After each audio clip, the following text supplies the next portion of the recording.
will join them all into one flock with one shepherd. The Father has an intense love for me because I freely give my own life to raise it up again. 18. I surrender my own life, and no one has the power to take my life from me. I have the authority to lay it down and the power to take it back again. This is the destiny my Father has set before me. This is my destiny Before me. has set before me. Hallelujah. Ndizawucela mhlambe isiZulu okanye isiXhosa uverse 11 noverse 16. Verse 11 fundeka ngale ndlela. Mina ndingumalusi olungileyo. Umalusi olungileyo ubuncamela iigusha zakhe ubomi bakhe. Then verse 16. 16. Yes. Ndinazo nezinye iigusha ezingezizo ezesisibayo. Nazo kufuneke ndize nazo. Ndiyakuliva ilizwi lam. Umhlambi ube mnye nomalusi abe mnye. Hallelujah. Amen. Hallelujah. Umalusi abe mnye nomhlambi ube mnye. Amen. Ngoba sikwazi uNkulunkulu oyi-one. Amen. One God. There's one Holy Spirit. There's one baptism. Hallelujah. uNkulunkulu uyayithanda ibe yi-one. Because uthi futhi kuGalatians chapter 6, there is one gospel. One gospel. Once zabambili akusenzeki. Amen. Hallelujah. Uthi niyena lalela laba abayitwistile. Kodwa there is one gospel. Amen. Hallelujah. Ndicela futhi uGalatians chapter 3.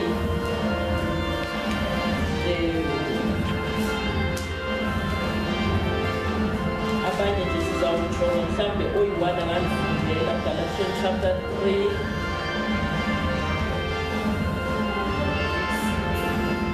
Ngicela ungaqala nje naku 14 until 8. Yeah. 14 fundeka ngale ndlela.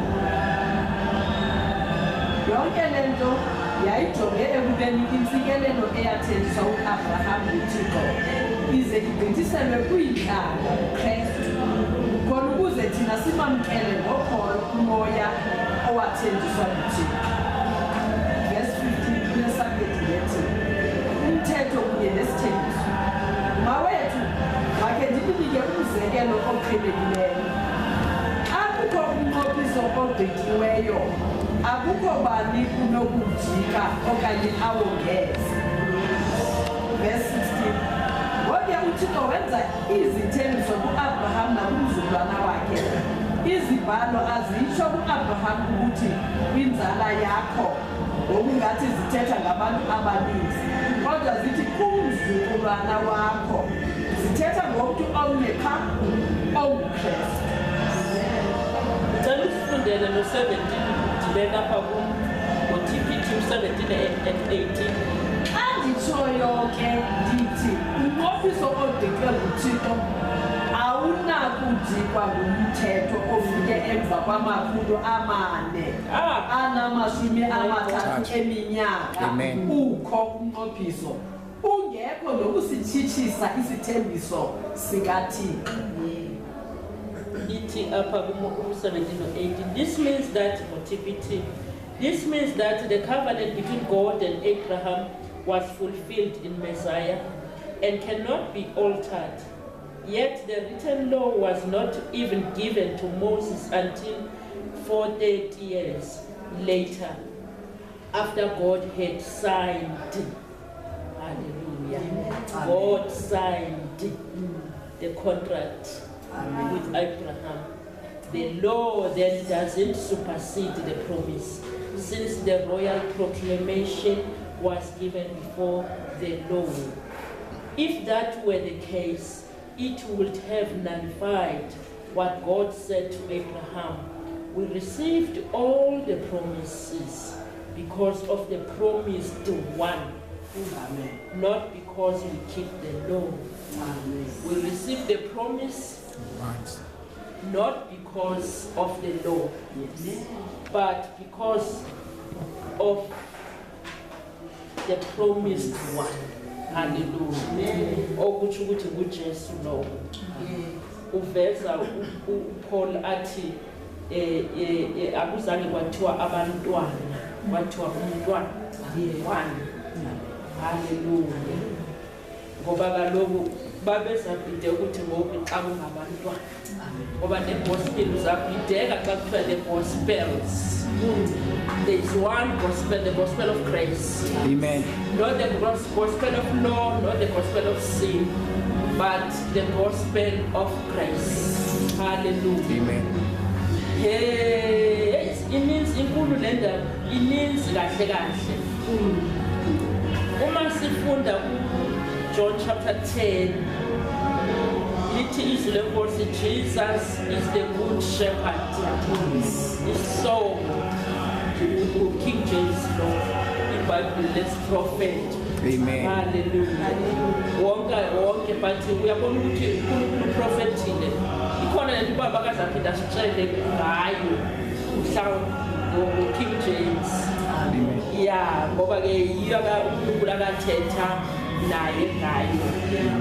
Ngoku siyayithanda, isenze sayithanda. Uthi Jesus is the good shepherd. Uma sisiva okanye the way history, umalusi kwa-Israyeli bamazi ngcono nathi. Ngoba umalusi uhamba phambi kwezimvu, zona zihamba ngemuva. Ayingiyohamba ngemva, zona zihamba phambili. Uthi njengoba ehamba phambi kwazo, uyabona ukuthi leli idlelo eli-right for zona. Uyabona ukuthi amanzi, eli dlelo linawo na amanzi. Amen. Linayo yonke into ezawudingwa imfuyo. Amen. Hallelujah. Uthi ke ngoku ndiqinisile ngithi ongena ngabo ngoba mina ngumnyango. Verily, verily, I say unto you, he that entered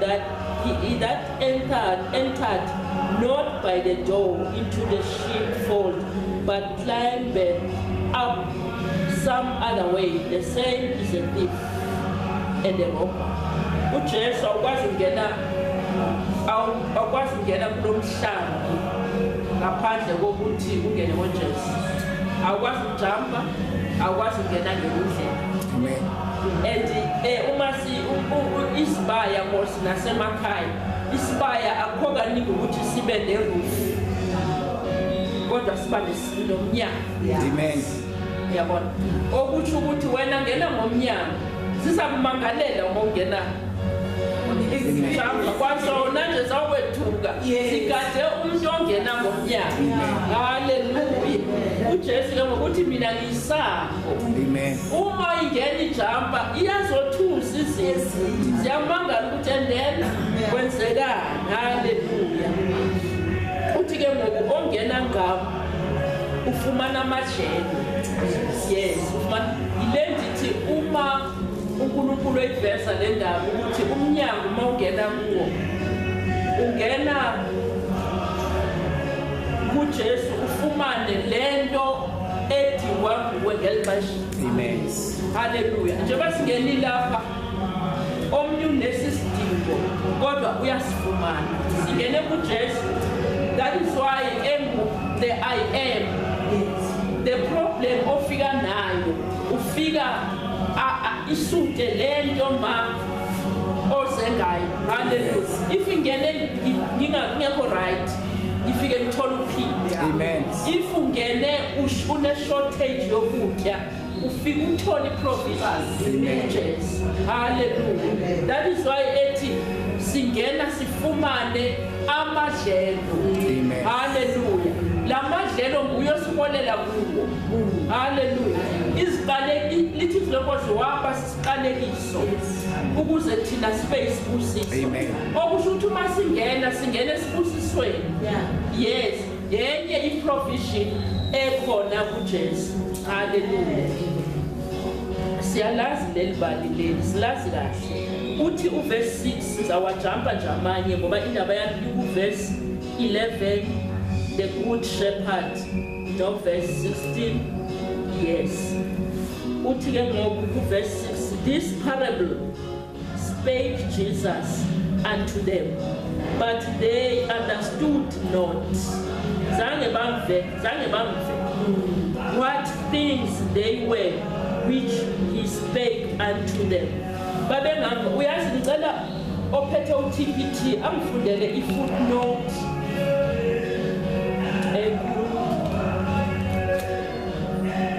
ophethe uTPT uJohn chapter 10. Yes, John chapter 10 ithi ngibhekele izoveza le ndaba ukuthi uJesu wayechazani apha uJesu wayezama ukuveza igrace ukuthi apha kugrace akuzungena amaJuda wodwa njengoba mina ngingumelusi zikhona lezi izifo ekumele bazingene ngami. Hallelujah. Yes, ngicela undifundele ifootnote eka verse 6. They didn't understand this allegory of the Old Testament law. Yes. As the sheepfold that became the religion of the Judaism, like a pen that confined the people. Christ is the gate. Yes. That not only allowed everyone in, Yes. but he let them out in the New Testament, Yes. to enjoy all the riches, Yes. of the pasture. My God. The Holy Spirit is the gatekeeper, Yes. and the false prophets and the prophecies are the thieves and the robbers. Remember that this chapter follows the healing of the blind man who was cast out of the sheep pen, but accepted in Christ. Jesus is the shepherd, the gate, and the pasture. Hallelujah. Ibese irefera Galatians 3:23 to 26. Amen. Hallelujah. Uyabona ukuthi uJesu apha uthi apha umzalwane lo le uchapter 10 uwandulela uchapter 9 lapho khona kwaphiliswa umuntu wabe senqotshwa kwaJuda. Kusho ukuthi you can be in this esibayeni kodwa uqothiwe luhlanga lwamaJuda wokungena ngoJesu. Ngoba uJesu uyisango. Bona babethi ngoba mhlawumbe uthetha ngesango lokuthi ngamaJuda now, but uJesu emini ukuthi mina ngiyisango labantu abazangena ngexesha leNew Testament. Amen. Abazangena ngomusa ngoba mina ngiwumusa. NamaJuda angena ngomusa. Nabezizwe bangena ngomusa. Kube sokwakheka ibandla lenkosi uJesu. Amen. Hallelujah. Hallelujah. They didn't understand ukuthi uJesu ukhuluma ntoni. Hallelujah. Then verse 7 they said Then said Jesus unto them, Verily, verily, I say unto you, I am the door of the sheep. Hallelujah. Amen. Ulisango Lizzy. lomhlambi Amen. wezimvu. Amen. Hallelujah. Akanosango lomhlambi wamaJuda. Odwa bona bathatha ngokuthi kungena yethu sodwa ngoba kaloku amaJuda kuthiwa xa ethandaza ayesithi ngiyabonga angiyona angiyena owesizwe, angiyena owesifazane, uyayibona. Not a- Then uJesu is apha udilisa lolu donga in advance. Amen. Akakafi ngoba apho seludilika mpela ludilika lusiwa kudabuka isihengo kulapho uJesu seyifile khona. Amen. Hallelujah. Apho sababalisela ukuthi nansi eyona assignment mina engilethelwe uNkulunkulu emhlabeni. Amen. Ukhona uverse 18 wakho ngicela ukufundela. Yes, ubavezela ukuthi nansi yona assignment mina engizele apha emhlabeni. Hallelujah. No man taketh it from me, Yes. but I lay it down of myself. Yes. I have power to lay it down, Yes. and I have power to I received of my Father. Yeah. This commandment, yes, I received it from my father. Engile ukuthi ngizodilisa lolu donga oluphakathi kwamaJuda nabezizwe. Hallelujah. Wathi baba kukhona ngendlela kwakhonzwa ngakhona andanoba kusakhonzwa kanjalo kwakuba khona udonga if enkonzweni eyehlula abanye ngapha abanye babe ngapha. Amen. Hallelujah. Kodwa ngokufa kaJesu kwajika izinto. Hallelujah. Hallelujah. Yeah, uzama uku-explaina lokhu ukuthi mina ngiletha ukuthi kube kunye. Amen. Kube into eyi-one. Hallelujah. Kungabikho ukwehlukana. Hallelujah.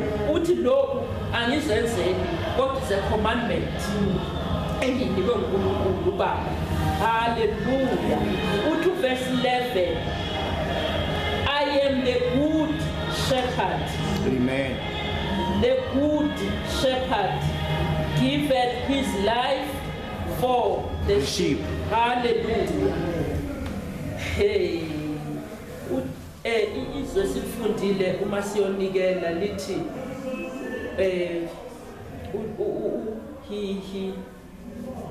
verse 14, chapter 2, verse 14, ngoba se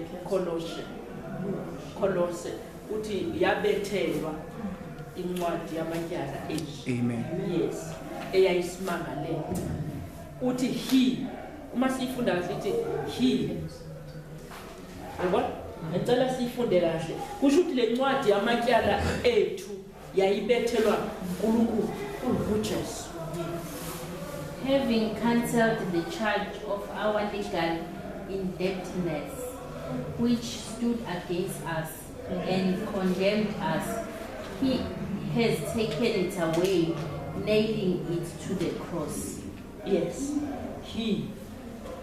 Kusho ukuthi le ncwadi yamatyala eyayisimangalela yena uNkulunkulu wayithatha Amen. wayibethela kanye noJesu esiphambanweni ayisafumaneki indawo. Yabona imessage xa uyidelete mhlawumbe ungakhona ukuyi-retrieve but this one le ncwadi yamatyala yayingasathola ayitholakali indawo. Amen. Okusho okwakuvuma kwethu izono awuSusan hayi bazalwane. Amen. Cancelled out every legal violation. Yes, we had on our record and old arrest warrant that stood to indict. He erased it all. Yes, our sins, our stained soul. No nembeza. Hallelujah. He deleted it all. And they cannot be retrieved.